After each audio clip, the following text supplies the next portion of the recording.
Hello friends, good morning, Radhe Radhe. Welcome back to my channel. আশা করছি সবাই ভালো আছো। হ্যাঁ, আমিও ভালো আছি। তো সকাল সকাল আমি পুজো করতে বসে গেছি। এখন প্রায় 11টা বাজে আর আমার তো আজ থেকে ফার্স্ট এক্সাম শুরু, মানে আজকে আমার হলো বেঙ্গল এক্সাম।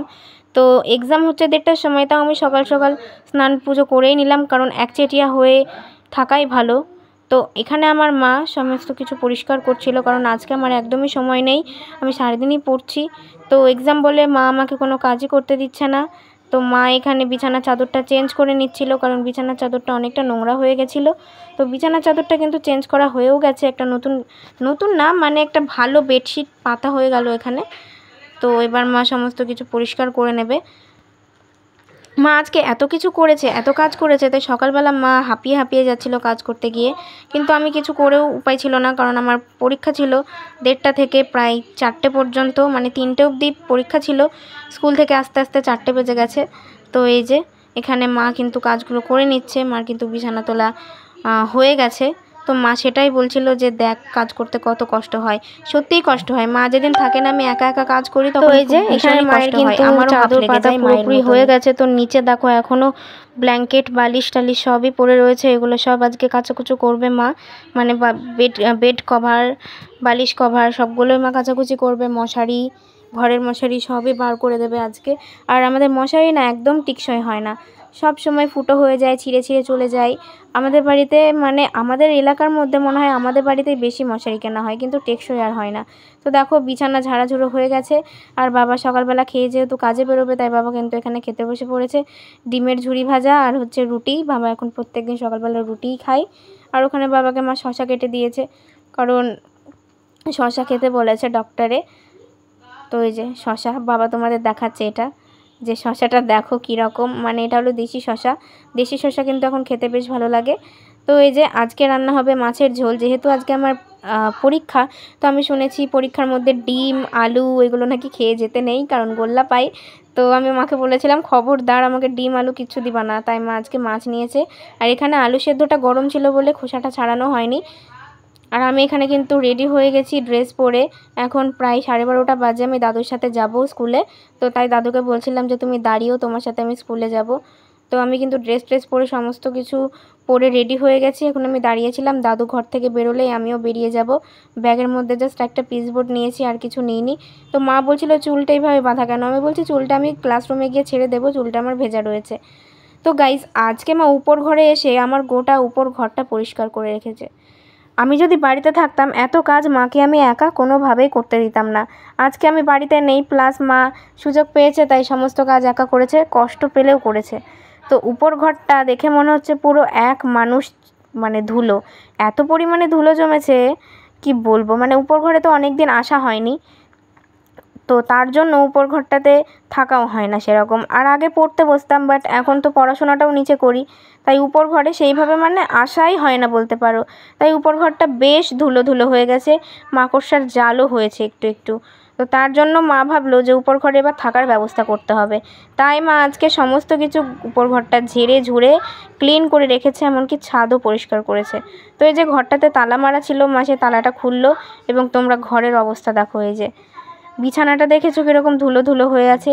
সেই যে সরস্বতী পুজোর সময় এই বেড কভারটা পেতে রেখেছিলাম উপরে, তারপরে আর পাতা হয়নি।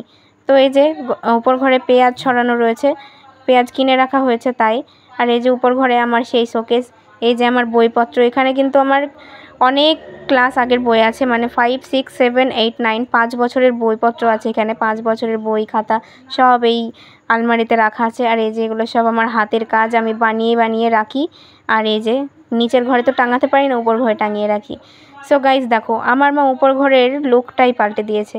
ঘর মুছে পরিষ্কার করে বেডশিটটা চেঞ্জ করে ঘর গুছিয়ে কিন্তু মা পুরো লুকটাই চেঞ্জ করে দিয়েছে ঘরের। আমার মা এত কাজ করতে পারে কি বলবো তোমাদের, কাজ করে কষ্ট হয় সব কিছু করে, কিন্তু তাও মুখ বুজে সহ্য করে, এটাকেই বলে মা। তো ছাদটাকেও দেখো মা একা একা এত কিছু এই টানা রোদের মধ্যে ঝাড় দিয়ে, নিচ থেকে জল বয়ে বয়ে এনে, এই কোমরে ব্যথা নিয়েও মা নিচ থেকে জল বয়ে বয়ে এনেছে। এটা দেখে আমার প্রচণ্ড খারাপ লাগছে। আমি মাকে বলছি তুমি ট্যাপ থেকে জল নিয়ে করতে পারতে, কিন্তু ট্যাপটা খারাপ হয়ে গেছে, জল পড়ছিল না। তার জন্য বাধ্য হয়ে মাকে নিচ থেকে জল বয়ে এনে ছাদটা পরিষ্কার করতে হয়েছে।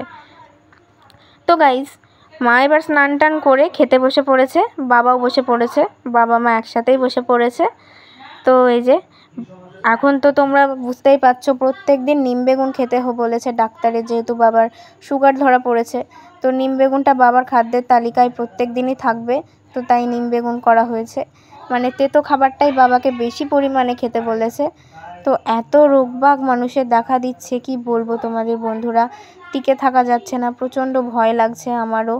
তো এই যে এখানে করা হয়েছে মাছের ঝোলের লাল লাল ঝোল, আলু সেদ্ধ আর ভাত। কিন্তু এক্সাম শুরু হয়ে গেছে, আজকে বেঙ্গলি এক্সাম ছিল। আর তোমাদের আশীর্বাদে কি বলবো, গোপুর আশীর্বাদে, তোমাদের আশীর্বাদে আমার এক্সামটা এত এত এত ভালো হয়েছে। পুরো 40তে 40 মার্কেরই আমি অ্যান্সার করে এসেছি, একটাও ছেড়ে আসিনি। তো আমার মানে আই হোপ ম্যাডাম আমাকে 40-এ 40ই দিয়ে দেবে, কারণ আমি যে স্যারের কাছে পড়ি যতগুলো কোশ্চেন এসেছে সব কমন, একটাও যে আনকমন বা আনকরা কোশ্চেন থাকবে তা কিন্তু একদমই নেই। যত কোশ্চেন ছিল সবই কমন। আর বুঝতেই পারছো এখন থেকে আমি পড়াশোনা একটু ভালোভাবে করছি, তবে এখনও আমি পড়তে বসিনি, প্রায় 8:45 বেজে গেছে। কালকে রয়েছে ইংলিশ এক্সাম, তো এই এক্সামটাও তো অতটা গুরুত্বপূর্ণ না, যদিও বা তাও আমি ভালোভাবে দেওয়ার চেষ্টা করছি। বাংলাটা তো খুবই ভালো হয়েছে, দেখা যাক কালকে কি হয়। তোমরা আশীর্বাদ করো যেন আমি নিজের লক্ষ্যে পৌঁছতে পারি তোমাদের সাথে নিয়ে, কারণ বুঝতেই পারছো আমার বাবা একজন অটো চালক, অনেক কষ্ট করে আমাদের পড়াশোনা করাচ্ছে, তাতে আমরা 2 বোন কষ্ট করে পড়াশোনা করাচ্ছে, কষ্ট করছে, খাটনি করছে, এত রোগবাগ হচ্ছে, তারাও তো চায়। তারপর ধরো আমার ভাই নেই, আমরা 2 বোন, তো ভাইয়ের কাজটা তো আমাকে করে দেখাতে হবে বলো। তো তার জন্য তোমাদের হেল্প অ্যান্ড সাপোর্ট আমার দরকার।